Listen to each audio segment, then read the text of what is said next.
And Bwipo. Yeah.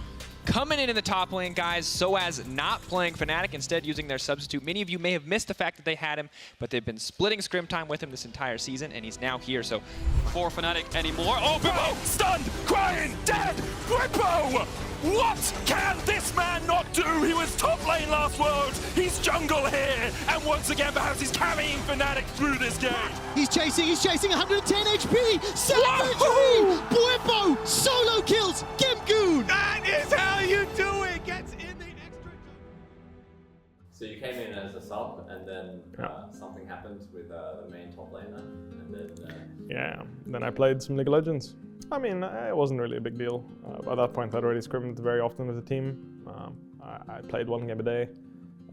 Every scrim day, I would get one game to play with the team, and at that point, I felt pretty integrated. So in the end, I was told what I needed to do, and I asked what I needed to do, and I just did my job. And turns out 2018 Fnatic was good enough to win even with that. So. Nice. Puts one down. Is it interrupted by Hillisack? The damage hasn't come out yet. And multi-man knockup. Fnatic have got themselves 3. Here is the fight. Here's Caps the front line, and the health bar is already shattered. Cloud9 scattered to the winds, trying to get in the back line. But look at that one, as Jensen just barely buys a second. But it's already 3 kills. It's going to be the 4th as well. He's trying to buy the time he can, but there's no way out. It's an ace for only 2 trades.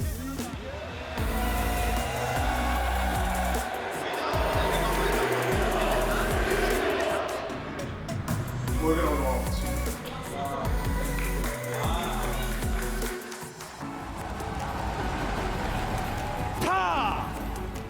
Bwipo! How do you like your mustache, Bwipo? Pretty good now. We both can't contain our joy and our laughter. How do you feel about this, Mr. Bwipo? Your first year as a professional player, by the way. I mean, I was an LCL, right? So, yeah. I mean, first year on the big stage, I guess. Now that I think about it, I actually realized that we were just kind of better across the board. Kind of what was expected. But still, you don't tell yourself that before you play. Yeah, I mean, for me, the highlights were, winning the split in spring. I felt like it was my first experience, it was my first big stage. Still a pretty big highlight, I would say.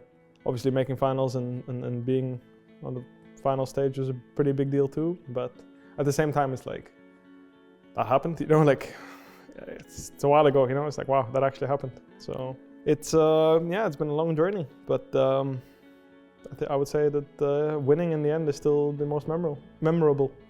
Even though all these people had so much background, so much legacy, at the end of the day, when the match started, I had just as much right to take the spotlight or just as much right to prove that I was equally good, if not better. And every chance I got, I kept trying to do better and better, and now I'm here. I always told myself I want to win Worlds. It's win the whole thing or be a disappointment at this point. Here comes Bwipo. The Galio ultimate's going to come in as well. Stopwatch will buy some time. 5 members of Fnatic find themselves 369. Lost Embrace, holding him in place. Caster's going to get shot backwards, flying into the poison trail from Bwipo. Pretty comfortably, Longsheng and Bwipo are going to be fighting. Stormstrike comes down. As you can see, the Conqueror comes on in there as Longsheng. He's decided he's not going to be able to win this one. He's going to flash away, but Bwipo, he has a flash button as well, and he's looking for the Crocodile. Gets it. One more auto should be enough, as the Dawning Shadow is way too late. Gimgoon and Doinb are going to return. Nemesis is already shut down. Now Reckless running for his life, prowling projectile. Buy some time. Bwipo comes in, sinks the fangs down, and it's Savage. Turns his attention to Gimgoon. Will be able to be an unseen presence. With a follow-up arrow is going to be good. And Bwipo comes through and gets rid of the center. Ulti is going to follow up there as Mark. He's going to go down. Double kill for the Volley Bear on the bottom lane. But he's still working on the Krugs. Oh, level 6. Level 6. Sky Splitter's available. Stormbringer, does he bring the noise? Oh! Yes, he does. The flash chop down. Flash base slap indeed from Bwipo. Some good times, Hilly obviously as friends, all the relationships, all the people I met. But yeah, most memorable are probably Hilly. Who do you think is the best player in the world right now? Doonby. No. What, really? Yeah. Who is it then? Bwipo. What? You're trolling? Oh my god. I mean, outside of that, Mr. Pete, always behind the camera. In the end, I don't regret working with anyone. I think me and Hilly interacted the way I want to interact with all of my teammates, The emotions are there, and they don't get in the way of the fact that you care about each other. And I think that that's what, you know, bonded me and Hilly the most, is the fact that, like, if we played poorly, like, we would get angry at each other, you know, and not angry, like, that's what I mean, you know, we would get upset and frustrated, and that is technically anger, but it wouldn't be directed at us, it would be directed at the play, right? And I never really found that connection, like, that strongly with anyone else, where I was, like, very comfortable with someone being very upset. And I wasn't, like, emotionally shaken by that. It was more like, it helped me view how much it mattered to him and how much I needed to pay attention to that and make sure that it wasn't going the way it was, you know, that I improved it. Obviously, that's the strongest bond I have here at Fnatic, and it's a shame that it's ending, but I needed something new, you know, I needed a new start.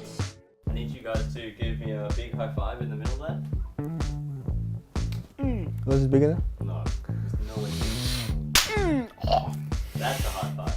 Fight me. Yikes. How tall are you? Oh, okay, don't fight me, the trash man. What can I do against the trash man? There'll be... What is your name in this game, Hilly? I'm bent over. Talk to my colleague. Hey, Hilly's colleague, what is your name in this game? Mike Oxlong. You can't focus on the rest because, yeah, it's fine. You have to look at these.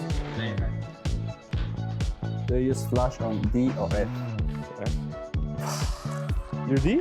Yes. Oh, I'm D too. I thought I was D, so you're D. What else caught people's attention were your player cam reactions. True. You're quite well known for these as well. Excess. Successfully beat the devil out of it.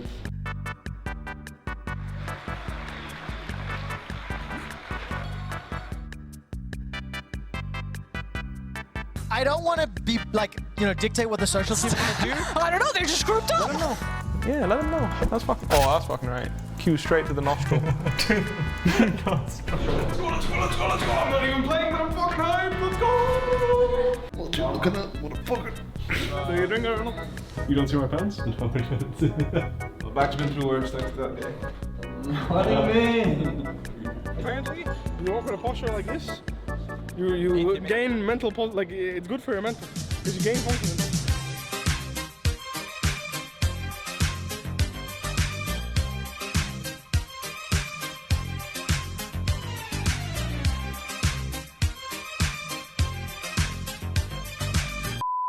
Top 3 plays I made. I don't know, hard to say. 2018 group stage, Fnatic versus IG, Urgot versus Fiora. It was, I don't know which day it was, but it was second match against IG. We ended up winning that match. For me, it was a really memorable match because it was the first time I played against a world-class opponent that I felt really prepared before the match. A memorable game I played was, I played Vladimir against G2 in 2018 summer, second round robin. I played Vladimir. Before that, I wasn't, I couldn't make Vladimir work because me and Hilly would always fight to the death bot lane. So either we would win really hard or we would grief it really hard. So we got introduced to something called losing lane gracefully, is what Dylan called it. He begged us every time we picked Vladimir, please lose lane gracefully. Because me and Hilly would either smash lane or run it down. So all in was the only way to get out of a losing matchup, and all in was the only way to win a winning matchup. So. But, you know, that was the first game where I played very slow, very calm, collected, but I still had a very large impact playing the game. And that was something I kind of needed, you know, to realize, like, I don't need to do anything crazy in lane. I can just sit back, relax, farm my creeps, and I can still be very, very relevant in any game I play. So these 2 games were pretty important for me, like, mentally. And they were the most memorable because they actually had an influence on how I viewed the game and how I experienced playing as a pro player on stage. 2021 spring Schalke versus Fnatic game 3. The whole split, I was thinking to myself, I should let my bot lane carry. I shouldn't, you know, I shouldn't complicate the game. I shouldn't, you know, feed. I shouldn't do anything. And then that game, I was just like, what the fuck am I doing, you know? And I picked Aatrox, and I was like, let's see if this guy can lane. And it turned out he couldn't. So I was like, next split, I will make sure no one can lane. Little did I know. They still couldn't lane, but I was not laning either. I couldn't lane, they couldn't lane, you know. I was a little jungler. Still made sure people couldn't lane. Played some other roles, yeah, that was fun. It's a nice experience, you know, and that's the thing, like, for me, it was just the best thing to do for me to win, but also, like, in the end, I would say my legacy is, like, I can say that I did everything I could to win, you know, like, whether that was role swapping or playing whatever champs or whatever role or whatever my team needed. I was always up to try and do it. And I think that that's really what I identify my years with the most. I wasn't, like, I never felt like, I don't know how to say it, you know, like I wasn't really a star player, you know, like I don't really feel like that. I was just there, and I was always trying to make the most out of it, trying my best to win. And apparently that caught some attention, so that's how I see it. You know, I'm happy that there were people that believed in me regardless of what it looked like, you know, that they had faith in my goodwill. That means a lot to me because in the end, that's what I want. You know, that's what I want people to see me as well. I've never had bad intentions. I can say that with confidence. I never had bad intentions for anyone, and for anyone that, you know, got hurt in the process or felt bad or whatever, that was never my intention. All I wanted to do was win and perform and help all the people in my team perform. All things considered, we did our best. I did my best, and we'll see what happens. Arrivederci, friends.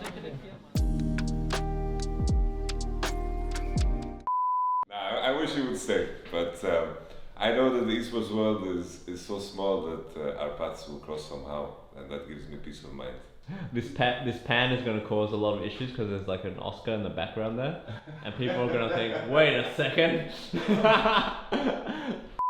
Yeah, the most memorable I can think of are probably, I mean, and this is awkward because they're in the room, but The guy you kicked from the team. Yes.